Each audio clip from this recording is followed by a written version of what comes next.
Okay, this is revisiting checkpoint 12.4.6 for try and catch and finally.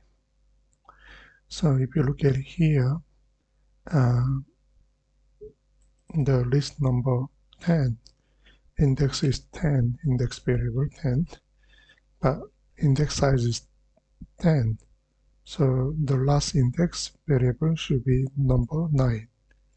So this case is going to give us array index out of bounds exception, which is subclass of runtime exception.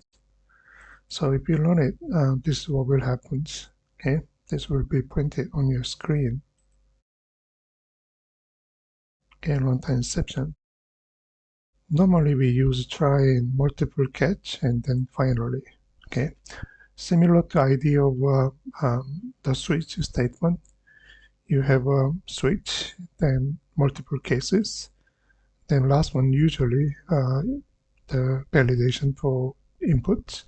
We use a default. This is exactly the same when we use a finally. Let me just say finally. So this is not the best example, but if you're doing working with input and output for file, normally we open it and then try to catch whether file exists or not. Then the finally open, we use it to close that file or network device. You try to collect it. Okay, check the exceptions. No matter whether exception happen or not, we try to close the connections. So finally, usually will be the last one. Okay. So exception happens, then this one will be printed.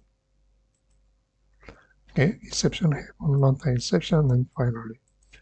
What if the exception doesn't happen? Let's say number 9. Okay, so it will print it 0. No matter what, it's going to reach the finally statement. Okay, the value 0 and then finally. Okay, that's the idea we're using finally. Thank you.